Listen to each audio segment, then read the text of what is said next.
Thank you everyone to join this session. I think construction and infrastructure sector is possibly the most affected during these times of COVID. And I'm sure that would be one sector which would answer a lot of questions for all the ongoing and future projects. And it would have a major hit in terms of how the construction and infrastructure sector would come out of this force majeure situation. So we thought it very appropriate to deal with this sector in general, and we have therefore, taken help and got full support from Society of Construction Law. And with that introduction, let me first introduce our guest speaker, Ratan Singh, who would be talking about generally about this sector and what his practical experience is all about, and how we can navigate this COVID situation. Ratan K. Singh is a practicing advocate and arbitrator and heads chambers of Ratan K. Singh. His area of specialization is construction, engineering, infrastructure, joint venture, mining, and commercial law. He sits as arbitrator regularly, particularly in relation to construction disputes. More importantly, he is founder and chairman of Indian branch of Society of Construction Law UK, and also sits as a director of Indian branch of Chartered Institute of Arbitrators UK. He has done various domestic and international arbitrations under several rules like the ICC, SIAC, UNCITRAL, etc. And obviously, he is on panel of many different domestic and international arbitrations. With that introduction, let me first bring in Ratan here to give a little sense about, of course, SCL, their activities in India, and his overall view of the sector and how these things will evolve as we are moving slowly out of the lockdown, though in a phased manner. But I'm sure things would evolve as we see. Over to you, Ratan. Thank you, Vyapak, for kind introduction. First of all, I must thank Vyapak and his team from Nishid Desai and Associates for organizing this webinar. And I also must thank all the participants who have taken out time for this webinar from their busy schedule, which may be watching Netflix or Prime Video or whatever, or doing work and tackling with the issues relating to construction, ongoing constructions, upcoming construction. Before I talk about SCL, I would like to today formally launch Western India chapter of Society of Construction Law India branch, and this gives me immense pleasure in making this announcement. The core team for Western India branch and chapter of Society of Construction Law India branch will comprise of Mr. Vyapak Desai and Ronak Desai for the time being. We will have various committees and subcommittees for which I'll encourage the participants from industry to take interest, volunteer for that.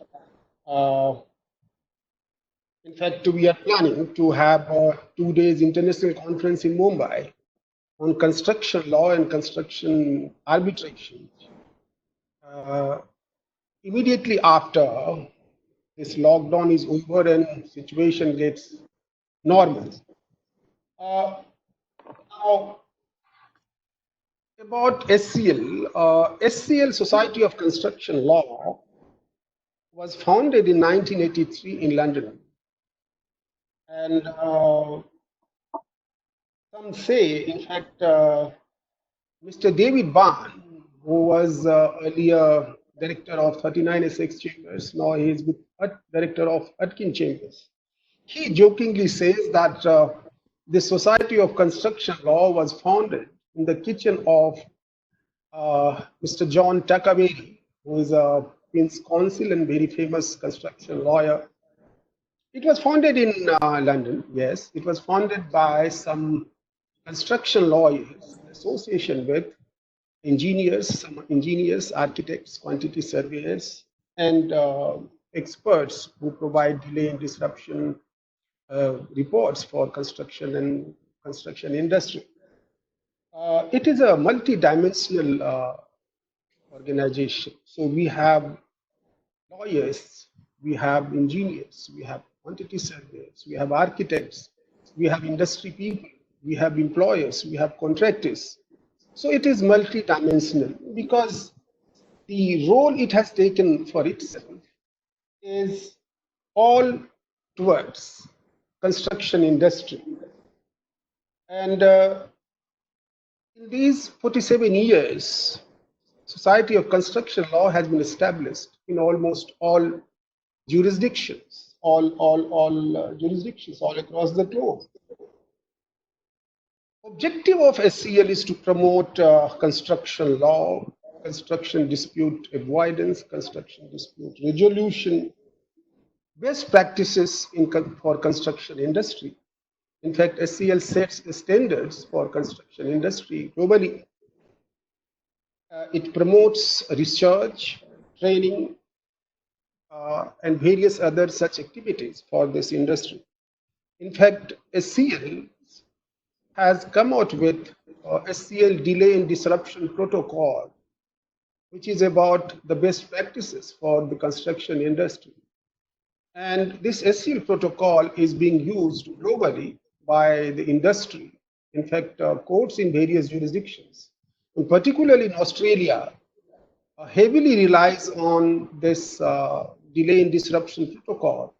Delay and disruption protocol essentially tells you, talks about all the relevant aspects of construction activities. Now, for instance, and for this particular time when we are suffering with COVID, now facing COVID, now lots of lots of contractors will be going ahead with extension of time.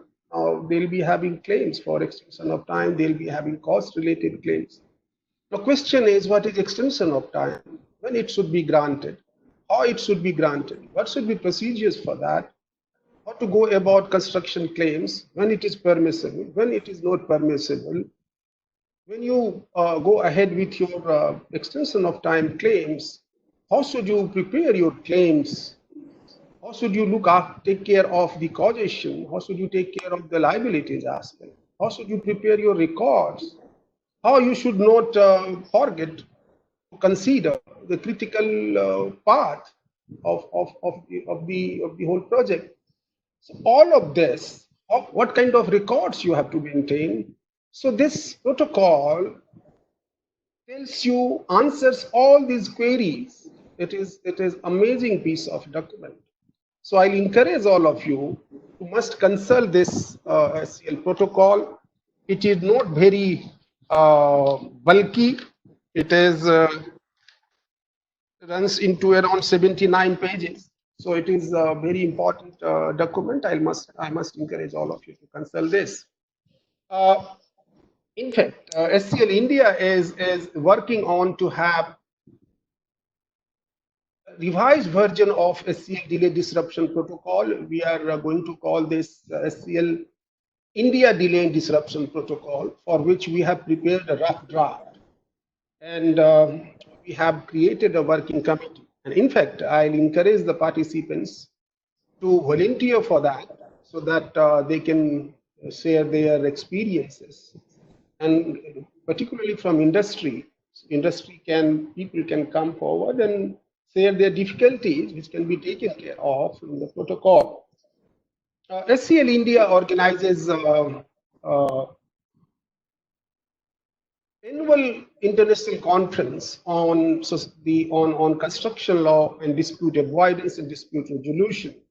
In fact, the last conference we had in 2019 December, and we had speakers from 24 countries. and more than 300 participants. And so this is in fact SCL India is running courses, various training programs. In fact, SCL India is also running the Chartered Institute of Arbiters accreditation program in northern India. Now, uh, in 2012, I was in London for an arbitration, and I happened to meet Mr. John Takaberry in council, and he says, "Hey, you are a construction lawyer. Why are you not opening a branch in India?" That was the meeting which really inspired me to come back to India and work towards this. And thereafter, with a few other like-minded people, I started SCL in India. And I'm happy to share with all of you that we are able to have a remarkable journey since then. And we are getting lots of support from industry, from all stakeholders. In fact, soon we are going to make a presentation before the Minister of Road Transport, Mr. Nitin Gadkari.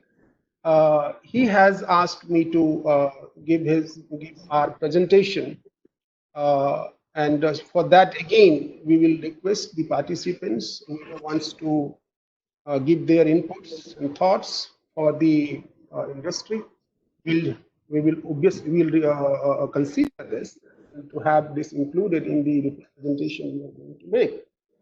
Uh, Now, what is happening is uh, India's width and breadth, the size.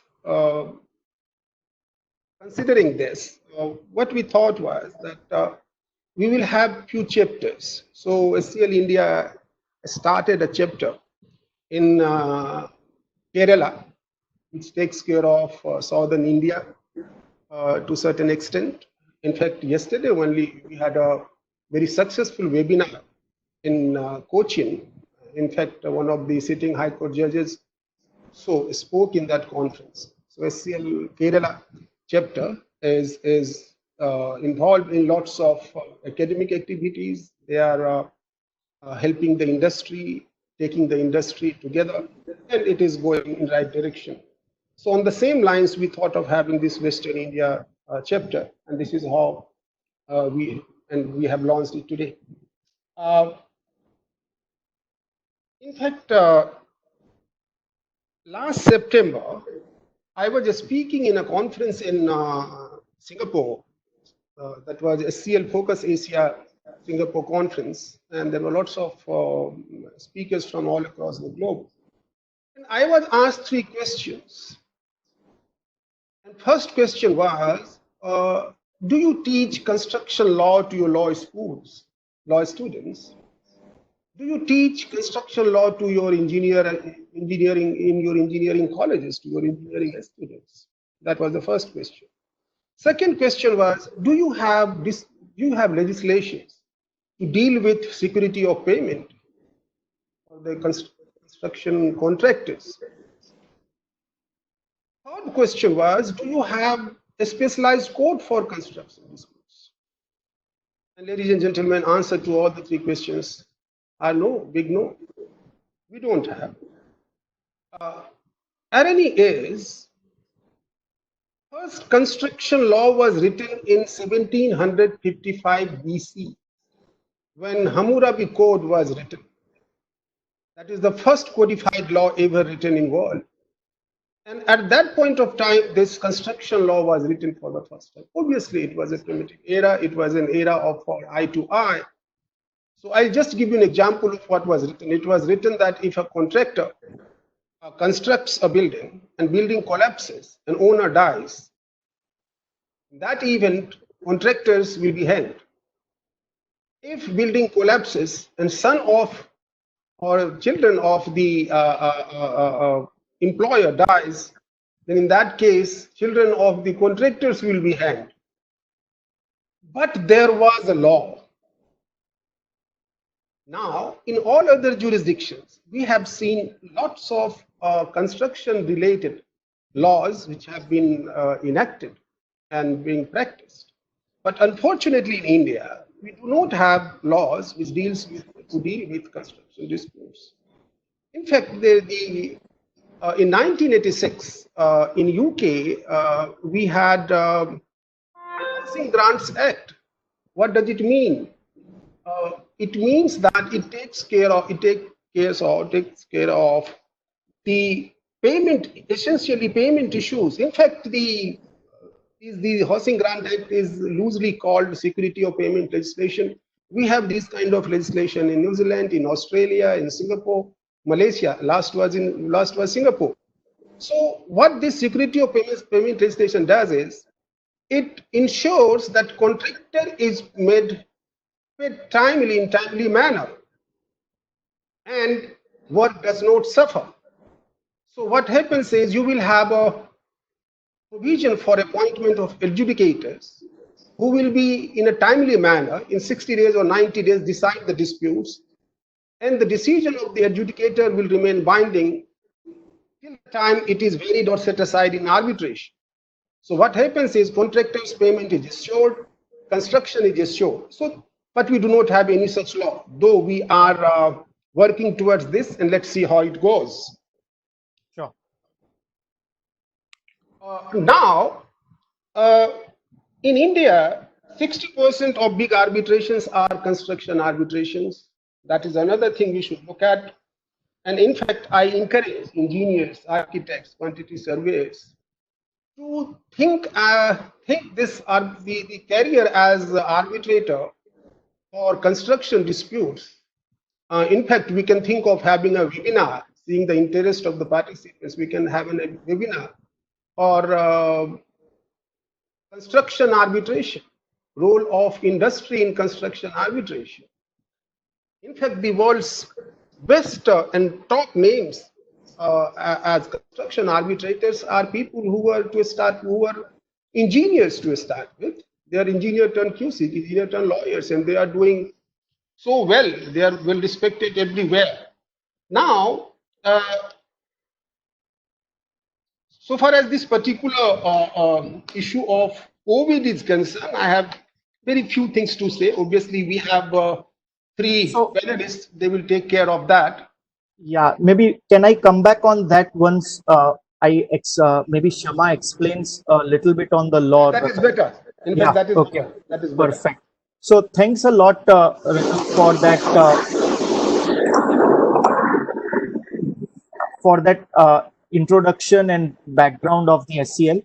As he said, we have today about 700 participants. Western India chapter is open, and Ronak, who is civil engineer turned lawyer, also on this panel, and myself will be very happy to invite and collaborate to a lot of you to see what more can be done in India. With that, let me straight away jump into the topic that we want to discuss today and bring in Shama, who is a senior member and leader of our international disputes practice. So, Shama, can you give a very brief introduction? What are we talking about today? Is this force majeure what we generally understand would also apply to construction and infrastructure project straight away, or there are nuances that one needs to look at?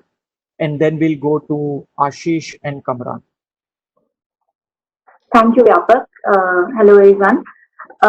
COVID-19 has either made performance difficult or impossible. It is an event which was not foreseeable by the parties. Majority of the construction contracts today expressly provide for such unforeseen contingencies. So like Vyapak mentioned, force majeure clauses are there in most of the construction contracts, but there can be nuances while interpreting as to whether the force majeure clause does apply to your situation and your performance under the contract.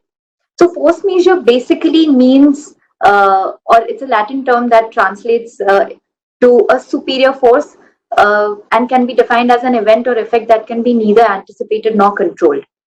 A typical force majeure clause would state None of the parties shall be liable for any failure in performance due to force majeure events such as act of God, fire, flood, earthquakes, act of government authority, riots, strike, lockout, or any event beyond the reasonable control of any of the parties which prevent or hinder the performance or render it impossible. Now, under Indian law, when a contract provides for such unforeseen contingencies, then we look at Section 32 of the Indian Contract Act. And this is important because this is the only law or provision under which you can actually consider contingent contracts or performance that is contingent or changes or becomes impossible due to the happening of an event. Now, according to a force majeure clause, the contract could either stand suspended for a period of time until the force majeure event operates, or it can be discharged completely on the happening of a certain event. If performance is impossible only for a limited period of time, say 60 or 90 days while the event is subsisting, then the clause normally permits parties to resume performance after the event ceases to operate. Now, while majority of the force majeure clauses in construction contracts do include a common term, which is act of God. Act of God is defined as an extraordinary occurrence or circumstances, but force majeure can also have a more extensive meaning than act of God. It could also include occurrences, like I mentioned before, acts of government, strikes, lockdowns, effects of acts of God, which result in a shortage of supply, which is more pertinent for construction contracts. So, can the effects of shutdowns due to COVID-19 trigger the force majeure clause? This is the key topic of discussion in today's webinar. And this would depend on the language of the clause and the rules of legal interpretation, which we will see as we progress in the webinar. Sure. Thanks, Shama. And with that introduction, I think it's very clear. At least our law takes care of both the situations.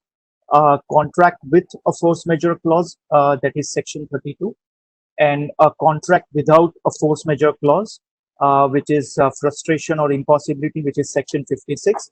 How this will apply, how this will turn into contracts related to infrastructure and construction, whether adopting FIDIC will have any interplay on this, that would obviously depend upon each factual situation. But let's also go into those factual situations, because we cannot just end here when this is in front of us as a real proposition. So let me bring in Ashish, who is a leader of our practice, sitting out of our Singapore office. And obviously Singapore is a leader in the sense of bringing in laws and regulations related to the construction sector, particularly the COVID times. But Ashish, considering different international bodies, including FIDIC, and certain countries have come up with guidelines how to deal with the delay and cost escalation claims. We already have that guidelines. But what is for India? How does that translate in an Indian situation? One, if you can tell us during the lockdown, if lockdown continues, and two, if the lockdown is slowly moved and we are in a situation where we are remobilizing these projects, then how those provisions would apply in the context of delay and escalations. If you can give a brief idea about that. Sure. So, firstly, a very warm welcome to all our participants, and thank you, Vyapak, for that question and introduction as well. And as you said, there are two parts to it: during lockdown and post-lockdown. Now, I think lockdown in India started on around March 24th with a government notification coming in asking closure of all activities. So that from there on, there was a requirement that the government put in saying that all private and commercial establishments to close, and they also prohibited as part of that that all construction activities will also have to stop. Now, since April 20th in India, there has been a relaxation. Now, the new norms which the government have come out with permit construction activities. Particularly, it permits construction of at least construction activity related to renewable energy, It permits construction activity related to road or irrigation projects or other sort of industrial projects in rural areas and industrial areas. And to the extent of municipal areas, construction activity is only permitted if the labor is on site. So already we are seeing some relaxation starting from April 20th, where the construction activities have been permitted. But obviously, in terms of interplay and to see how these situations will now move forward, and how this will have an impact on what claims people may have or not have, we will have to sort of see and develop. And for today, at least, let's take a few examples. So at least we have some idea and some basis to look at and understand how these situations can be analyzed. So first, dealing with a situation of during lockdown, where obviously we have a government regulation in place asking for a complete prohibition and complete closure on account of this epidemic. In that situation, and as you said earlier, there are these bodies which provide for these standard form contracts. So, and as you said, FIDIC. So taking this in line with FIDIC, which has also recently come out with certain guidelines.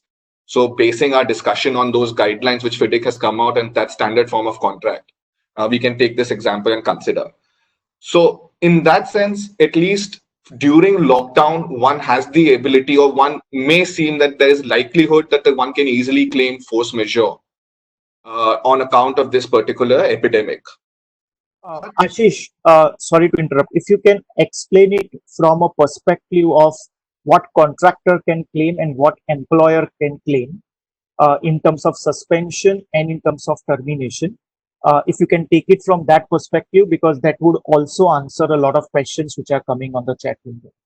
Sure. Oh, happy to. In fact, coming to that itself, typically the contractor who would have suffered certain delays in performing of its work would raise these claims. And the employer would be there trying to verify to what extent these claims should be allowed or not allowed. So that would be the general flow in terms of typically how this would sort of pan out. Obviously, there may be different fact patterns. So contractor would typically want that due to this particular lockdown, they get that extension of time, and they also get additional costs which they are suffering due to this delay. Now, in the FIDIC context, there is a force majeure clause in FIDIC contracts, which sort of says and lists down what all circumstances will constitute force majeure and what will happen in those circumstances. Now, epidemic does not fall expressly within one of those circumstances which FIDIC lists down, but it could potentially, this closure could be covered by the general description of force majeure which is given there. Now, in terms of consequences, at least the FIDIC contract specifically highlights those situations in which a contractor can claim both extension of time and costs. However, epidemic does not fall within those circumstances. So if you are going to claim force majeure under a FIDIC contract due to this particular situation, you may only end up with an extension of time but not costs. Now, there is a catch here, because if the the contractor, instead of claiming force majeure, claims change in law, because obviously there's a government regulation which has now come in and it's a part of law that you are not permitted to continue those construction activities and there is this closure. If he claims change in law, then there is a different clause under the FIDIC contract which could be triggered, which would not only allow them to claim extension of time, but also costs. So there is this distinction, at least during the lockdown phase, where there could be contractor and employer could take different approaches to see whether both costs and time can be claimed or only time. Now, coming to post-lockdown, or the situation now post-April 20th, where construction activities have been permitted. Now, even though these construction activities have been permitted, there would be certain issues which we can foresee. For example, the labor would not be that easily available. Supply chains have been disrupted. People have been witnessing that there are problems in terms of letting the trucks and traffic pass through different borders and on road with a lot of police checkpoints. So there are difficulties which are being faced there, and there are obviously shortage of material. So these kinds of difficulties are being faced. Now, a question would be asked whether post this April 20th phase, can due to this difficulty somebody claim force majeure? Now, obviously, this would depend upon the language of the contract, and even in FIDIC, one of the requirements is that the contractor was not or if contractor could not have avoided or overcome this obstacle to performance of the contract. Now, here arguments can be made that these barriers are simply something which makes the performance onerous but does not prevent performance. So, in this situation, a more detailed analysis of the fact pattern would be required to see whether force majeure can be claimed or not. But for example, in case of a FIDIC contracts, there is a specific clause under 8.5, at least for the 2017 version of the Red Book, which says that in case of non-availability of material or shortage of supply of labor due to an epidemic, then the contractor can claim an extension of time. So those clauses will then come in and will get triggered. Another key aspect is that when you go and get this permission to actually start your construction activity, you still have to comply with the safe distancing requirements. You still have to sort of comply with the health regulations. There are requirements and laws that you need to follow and adhere to. Now, obviously, these are something which needs to be looked at. This could also lead to a delay in performance of work. Here again, there are various ways in which the contractor may bring a claim for extension of time and cost. He could follow the same approach in relation to change in laws provision to try and claim both time and costs. He could try and build in different arguments as well and try and see if there are other provisions in the contract. So obviously, there are different paths which are coming in, different types of effect which are being faced. One last example which I can see, or an issue I can see arising post-lockdown, is trying to obtain government approvals. Now, obviously, government offices are not functioning at capacity right now, and there will be delay in obtaining these approvals. Now, what happens then? In a FIDIC context, there may be a capacity for the contractor to claim both time and costs. So obviously, going forward, we have to see all of these issues, and contracts will provide various alternatives which people can take, and they will have those and try and see under that. And post lockdown, a force majeure may not necessarily be, or a post April 20th force majeure may not necessarily be a very straightforward answer. It would have to be evaluated a bit more detailed to try and claim that. Sure. Possibly this answers some of the questions which Unmesh, Nagabhushan, and Suken had asked, but we'll come back to their questions little more specifically. But let me take the discussion little forward and bring in Kamran here, because I think there are a lot of questions in the mind of participants on the liabilities of the employer. And we have also seen a lot of clauses which specifically provide exceptions, and even read that if there is a delay attributable to the the employer, no liability for damages can be affixed on the contractor. And many more exceptions are there in clauses that we see in the contracts. Uh, so, Kamran, do you think this kind of clauses would have any effect in these situations? What is the Indian law position on this Right, aspect? right. Thank you, Vyapak. Welcome everybody tuned in. You've asked a very pertinent question as to what happens to these exclusionary clauses.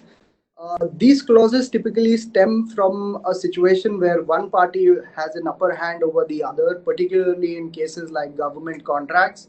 We've seen cases where the clauses are so widely worded that they say that even if the delay is attributable to the employer, the contractor cannot claim damages. Now, when these kind of clauses have reached the court, the courts have actually made some exceptions to such clauses and have actually in some instance refused to fully enforce these clauses. And for example, in 2002 Supreme Court, this was a case of Northern Railways, where the Supreme Court had said that if at the time of acceptance of extension of time, a notice was given to the employer that damages will be claimed with respect to that extension, then the employer will be liable to pay damages. Similarly, another example could be a 2007 judgment of Satyapala versus State of Kerala, again Supreme Court, which said that if the delay was solely attributable to the employer and was significant, then the employer cannot shy away from the liability to pay damages. In a similar vein, again, Delhi High Court in 2010 in Simplex case has in fact in an interesting manner held that if you contract out of contract acts, for example, saying that damages may not be payable, then it will get hit by, first of all, the contract act itself, and secondly by the public policy of India. So such clauses, in that case, the court actually did not enforce the clause at all. So yes, we have seen judgments where the courts have taken exceptions to exclusionary clauses. You also have the help of Section 54 of Contract Act, which says that a party cannot derive benefits out of its own wrong, or Section 70, which talks about payment to be made in case a person has performed some act intending it to be non-gratuitous. So, bottom line, should you be scared of these exclusionary clauses in your contract? Answer would be not necessarily. Sure. And that is, in a way, good, because at least the law is very clear. It goes on the facts rather than some of these clauses which are inserted where both parties may not be in a common position, or a position of independence at the time when these contracts have been entered into. The second issue which always comes up, and that will be even more important in these times, is notification of the claims. Now, typically, we have seen in the FIDIC contract, Silver Book, the usual clause 20, which talks about the time by which some of these notifications have to be done, 28 days and 42 days, and so on. Uh, does this have any impact on the Indian law considerations?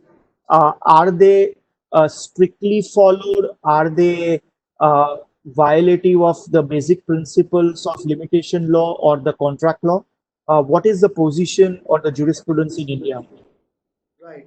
So this is again a very hot question at the moment, which talks about clauses like FIDIC Silver Book 20.1. Basically, these clauses actually provide that if a contractor has a claim against the employer, then the contractor has to notify the employer as soon as practicable or within a particular specified time. Uh, and if the contractor fails to so notify the employer get discharged of all its liabilities with respect to that claim. Now, how will this clause or clauses like this will be interpreted under Indian law? The answer would lie, I would say, in Section 28 of the Contracts Act. And we will have to zoom into the history of 28 of Contracts Act a little bit to understand exactly what is happening over here. In prior to 1997, Section 28 of Contracts Act simply provided that if a contract prohibits a party from enforcing his rights by approaching courts, or so prohibits such party by putting a timeline for enforcing his rights, then that clause will be void. Now, what started happening, interestingly, was that people started using a clause where they would say that if you do not assert your right, the right itself goes away. So we're not talking about enforcement, we're talking about assertion of a right. And this again got credence in 1994 somehow with the Food Corporation of India judgment, where Supreme Court actually observed the distinction that was being drawn here. The Supreme Court said that yes, there is a distinction between assertion of a right and enforcement of a right, and a curtailment of enforcement of a right is what gets hit by Section 28. But curtailment on assertion of a right may not necessarily get hit by Section 28. So what happened at this point in time is that the judgments, the High Court started following suit of Food Corporation of India, and the Law Commission picked up this problem. And the Law Commission actually, on the grounds that this problem was actually creating an economic injustice between the parties, suggested there be inserted another provision in Section 28, which says that even if you extinguish a right or you discharge a person from liability upon expiry of time so as to restrict a person from enforcing his right, in that case as well, the agreements or contracts would get void. So what happened after that? Again, we have seen judgments from Delhi High Court, Rajasthan High Court, Chandrakant and versus DDA, Tarapur Company versus. There was a Tarapur Company case in, I think, from Rajasthan High Court, where they have actually hit out at these kind of clauses. ultimately in 2016, the Supreme Court also, in the case of IndusInd Bank, recognized that this loophole was plugged in 1997. But we have seen one or two judgments actually from Bombay High Court where they have actually not allowed these kind of clauses to get hit by 28B, and the controversy is still not settled at the Supreme Court level, is what I would say. Right now, the decisions or the judgments of the court are more in favor of hitting this clause rather than not hitting this clause. Over to you, Vyapak. Yeah, thanks, Kamran, for that. And for the participants here, I think a lot of this and much more has been covered in our latest publication on construction disputes, which I think Ashish or Shama can share on the Q&A section for everyone to review, because that will possibly answer many more queries as well, and also elaborately give what Kamran was talking about. Now, before bringing in Shama back, because we want to also understand some of these specific clauses of force majeure, particularly in a EPC contract situation. But before that, I see a very interesting question on concurrent delays from Girish, and there is another question from Unish. Ashish, you want to deal that question very quickly, and then I bring Shama. Sure. So I think one thing that it's on everyone's mind is that what happens if there is this situation which has arisen, but there are also other factors which are causing delay during this time period. So it's not just that the contractor was delayed because of this force majeure, but contractor was anyways delayed for other reasons which he was responsible for earlier. And should he then be able to get the benefit of this particular situation or not? Now, generally speaking, first of all, this kind of an analysis, or who is held responsible and to what extent, is something where you look at a construction contract and it's always an assessment of where has the risk been attributed, or whom has the risk been attributed under that contract. Now, in context of concurrent delays, the issue gets a bit more complicated. And the law is not entirely uniform across jurisdictions. One approach is that when there are concurrent delays, that is a delay for which the contractor can claim additional time, whereas some delays where the contractor cannot claim additional time. So if in those circumstances, typically the idea is that the contractor may get additional time, but no costs for that delay which has occurred. Because look, anyways, that delay would have happened, whether contractor was responsible or not responsible. So let's give him that additional time. But he should not get the benefit of the cost because look, anyways, the project was delayed on account of aspects of his own doing. The other approach which is there and sometimes followed is that we need to understand the rationale or basis of those or reasons behind those delays and their relative impact on the project. And this is more of an sort of an expert assessment by construction experts who come in and who do delay assessment and come out with the relative impacts. And then they attribute that, let's say, the force majeure as a reason or whatever has caused X delay, and contractor has caused this number of delays, and their relative impact is this, and therefore we apportion this period into certain smaller blocks and make contractor responsible for that period, and whereas give him benefit for a separate period. Having said that, given the nature of lockdown which came into force in India on March 24th or 23rd, in that sense also, if one can think, till at least till April 20th, that everything and anything was stopped and put on halt, it will be difficult to sort of show that there was any other aspect which was causing delay during that period, because nothing could have been done for that particular period. So these factors should be kept in mind. And but for any construction contract, whether it be FIDIC or the concession agreements that people normally enter into with government or whichever form be, it's a matter of risk assessment. And typically you look and evaluate the contract to see where and to what extent the risk has been placed for that particular action. Sure. Thanks a lot. So let me quickly bring in Chama back and force majeure clauses in EPC contracts. Shama, can you give a brief idea of what different kinds of clauses you have seen in your practice and how are they dealt with from a jurisprudence perspective? Sure. I'll just run through maybe three sample force majeure clauses that we have seen in EPC contracts just to understand the difference between the three. So maybe we can take the first standard clause as any delay in or failure of the performance of either party shall not constitute default or give rise to any claims for damage if such delays or failure of performance is caused by occurrences such as acts of God or confiscation of facilities by government authorities or any event beyond the control of parties. Now, this clause excuses any delay or failure of performance. And additionally, it also could provide for maybe a catch-all phrase like beyond the control of parties, wherein you can put in any event that has occurred which is beyond the control of the parties under the umbrella of force majeure. Another clause typical for equipment and material supply for the project, those kind of contracts could state uh, the following causes which substantially affect the stipulated delivery of the equipment or material against our order alone shall be considered as force majeure events, such as natural phenomena.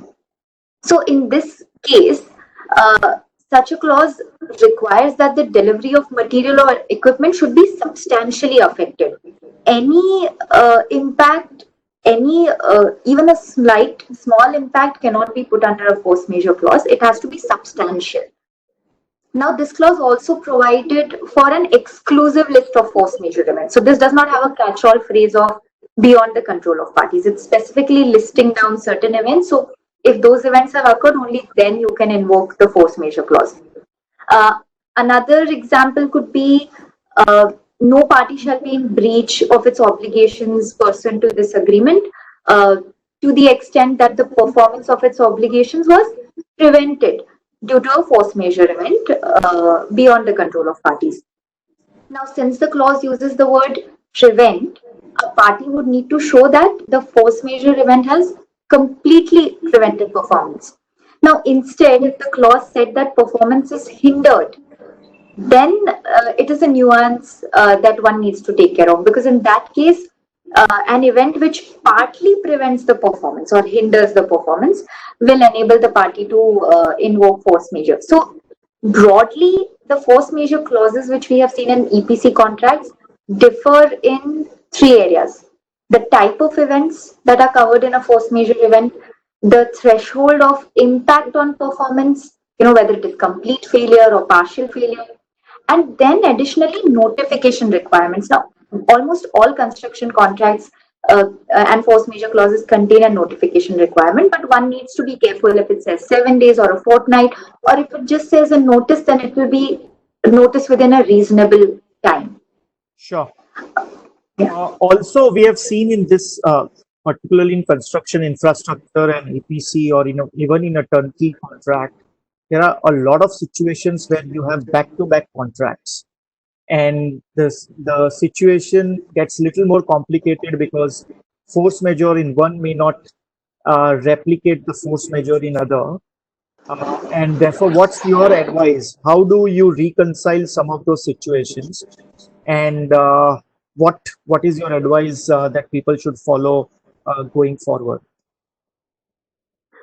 It is extremely difficult to find a case where an identical force majeure clause runs in all back-to-back contracts. It is virtually impossible. We haven't found even one identical clause in back-to-back contracts. So now the advice that Vyapak and our team generally gives is obviously taking care of the agreements when you're negotiating the agreement. Now, we looked at FIDIC conditions of contract, right? Clause 19.5 of FIDIC conditions of contract for EPC or turnkey projects appears to address this issue, it states that a main contractor seeking relief on the basis of a subcontractor's inability to perform due to force majeure will only be entitled to relief insofar as the event in question would qualify as force majeure under the terms of the main contract. However, two sets of issues could arise out of such language. The contract between main and subcontractor might provide a broad force majeure clause, such as any event beyond the control of parties. However, the main contract between the employer and contractor may have a narrow force majeure clause. Now, if the subcontractor delays in performance, thanks to the broad force majeure clause in its contract with the main contractor, the subcontractor would be excused for any delays or breach of performance. But the main contractor would not be excused by the employer because the contract there has a narrow force majeure clause. Consider probably the opposite situation where the contract with subcontractor might have a narrow clause while the main contract has a broad clause. So it is all about how you negotiate these clauses in agreements. Sure. So I understand that. So let me bring in Ashish here because there are quite a few questions related to what Ashish covered earlier. And Ashish, let me give you two simple questions because that's what everyone is concerned about.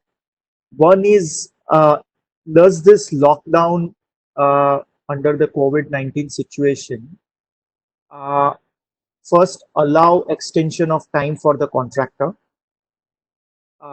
Two, does that also allow monetary claims for the loss suffered? And three, what happens to the slow period or the remobilization period, which would now continue, and what kind of claims the contractor can make because of that? I know you answered it in some form, but if you can quickly give specific answers to these three questions, because I think quite a few questions from Dinesh, Amit, and others are in reference to the situation. Sure. So first, can you take the benefit of lockdown and claim extension of time?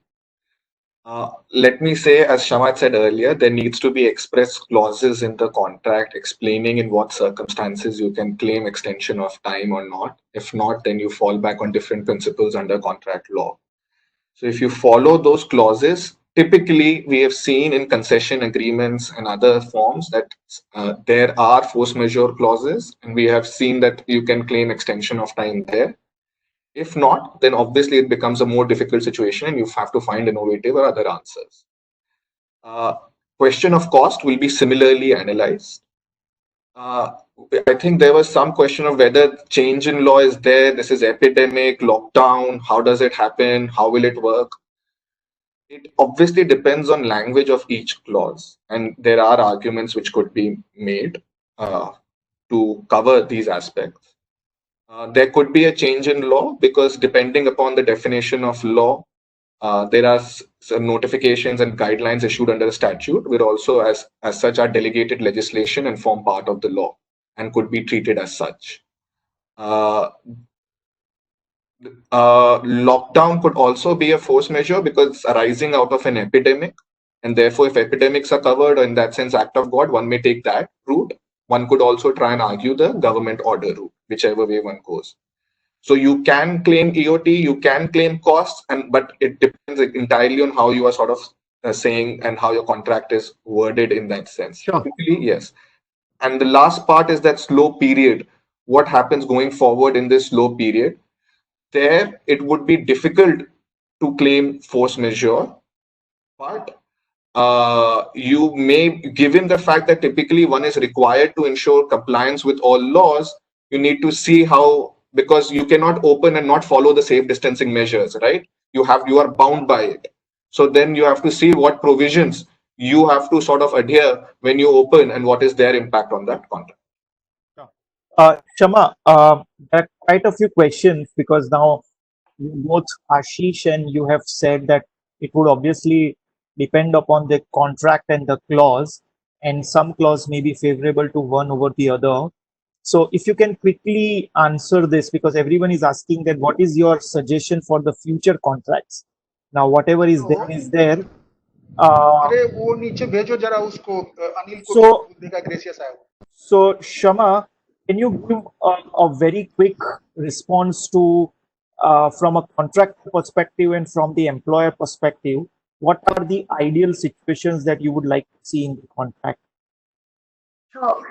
So, the standard answer for what is the best clause that you should put in your agreement, the standard answer is it depends on who you are.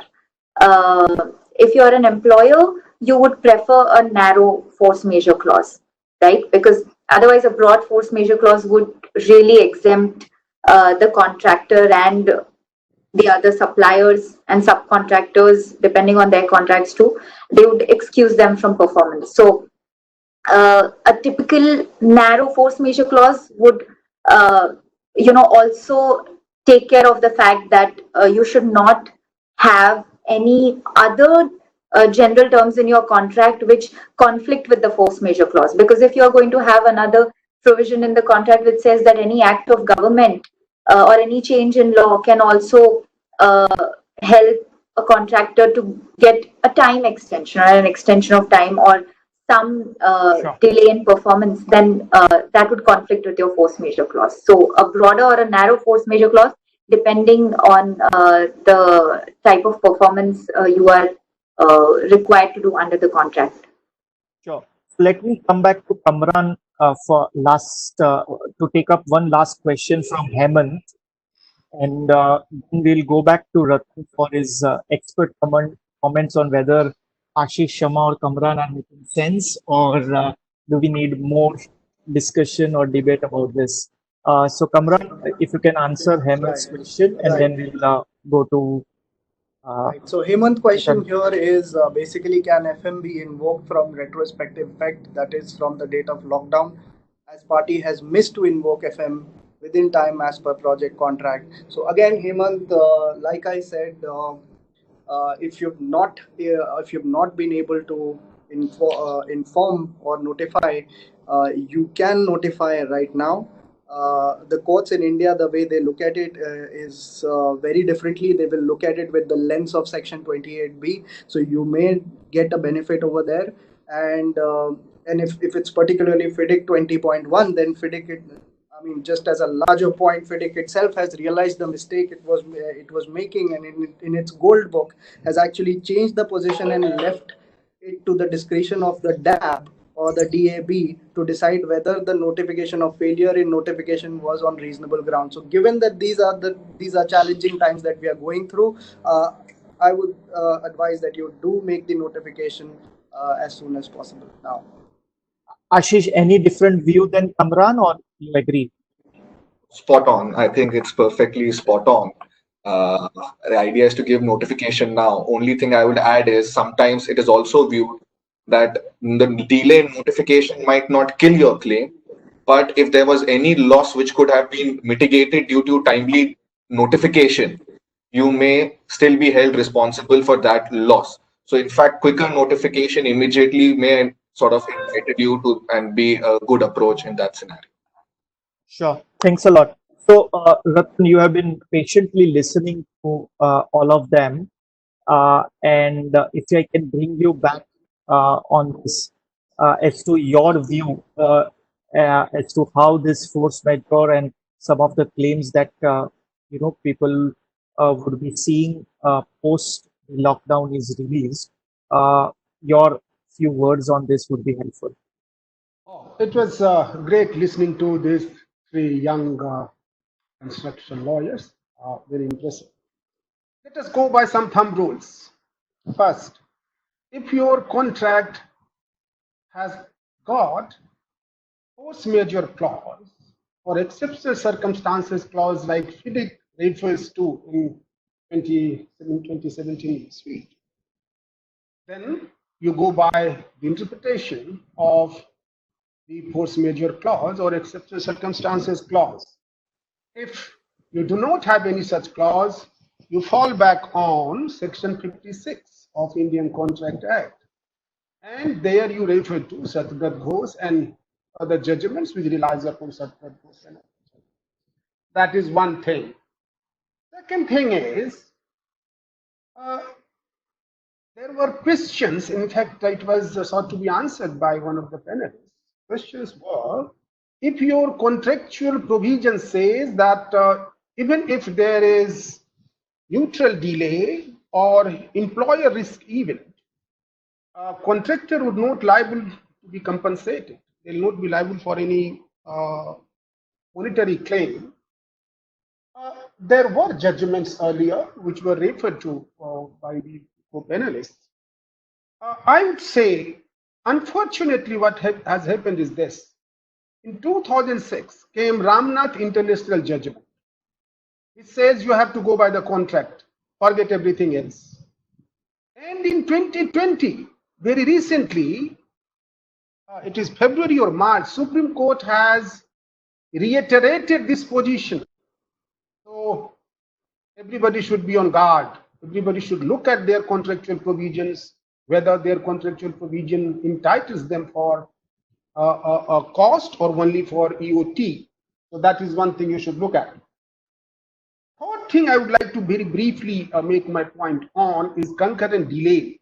In fact, Ashish very eloquently covered this issue. But I would like to add something to it. This has been one of the most contentious issues globally. However, the principles which are followed in common law jurisdictions, I'm not in this part of world, including UK basically, because we are most of the time are following UK position on issues. In UK, you had Henry Booth versus Malmation case. That is that is 1999. We call it Malmation approach. And this approach has been applied in multiple judgments, at least 5 judgments. Royal Brompton, it was applied in Edyard, it was applied in Walter Lilly, and it was applied in Saga Cruises. So what these judgments say is that you will be entitled for, if it is a case of concurrent delay, you will be entitled for extension of time, but not for cost. However, one should always also look at the latest judgment in the line on this concurrent delay, that is North Midland versus Sidon, that is 2018 judgment. This judgment says ultimately it is upon the parties, because in all those cases, one of the principles which were being applied by English courts was prevention principle. That if you are preventing other side, how can you take advantage, or how can you disentitle the other side? Now, all of this were considered in Midland case, and in Midland case, the UK court said it is all about contract. So parties can opt out from the prevention principle. So that is one line. And in fact, in India, how it is dealt with is a big issue. In India, unfortunately, we do not have case laws which has really gone into all these aspects. So what the arbitration tribunals generally do is they will do apportionment of the delays, and they will be basically aligned towards granting you only extension of time and not this. See, this is where organizations like SCL comes in, which really deliberates on these issues, tricky issues, academic issues. And this is where SCL protocol comes in. SCL protocol, I'll refer to a couple of provisions which squarely covers this question. And I have got protocol with me. On concurrent delay, protocol core principles 10 directly deals with this issue. It says concurrent delay Effect on entitlement to EOT. True concurrent delay is the occurrence of two or more delays event at the same time, one an employer risk event, the other a contractor risk event, and the effects of which are felt at the same time. So basically that is definition of concurrent delay. For concurrent delay to exist, each of the employer risk event and the contractor risk event must be an effective cause of delay. That is what effective cause of delay to completion. That is, delay must be both affect the critical path. So delay must affect the critical path, and if it is not affecting the critical path, then you cannot say it has really affected the completion date. Where contractor delay to construction, where contractor delay to completion occurs or has an effect concurrently with the employer delay to completion. Now listen to this carefully. The contractor's concurrent delay should not reduce any EOT due. So you get the EOT.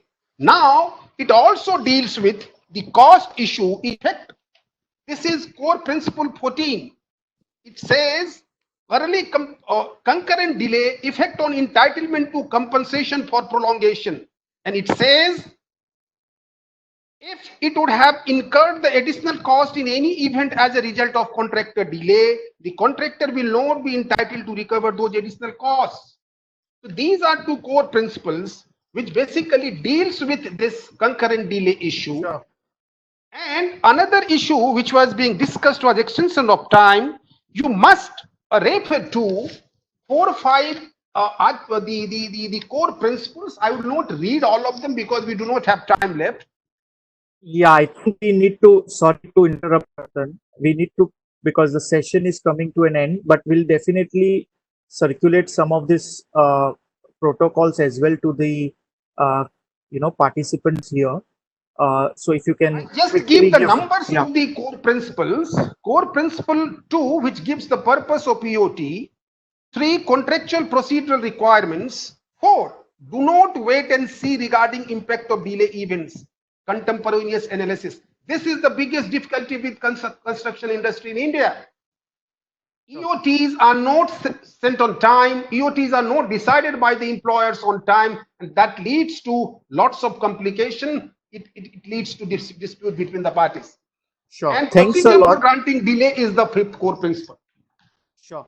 Thanks a lot on this, and I'm sure this can another couple of sessions to discuss. I think idea of starting this session is to follow up with many more such webinars, particularly on the construction and infrastructure sector. And as Ratan announced, the Western India chapter will also try and see if some of these protocols are required to be tweaked in the COVID situation, what kind of issues which we may face in the new world post the lockdown. So we'll be very happy to get your suggestions and your inputs to bring about a change on a policy basis for the whole sector through SCL. With that, may I come to the close of this session. Thanking Ratan. I don't think we can do this kind of a session without him and Society of Construction Law, with so much of history and the knowledge that the society has. And we'll continue to do this considering the inputs and the interest that we have seen today in number of questions that we got. And thanks a lot, Shama, Ashish, and Kamran, for giving your views, and hope to see you all and talk to all of you again. Thank you, all of you. Thanks.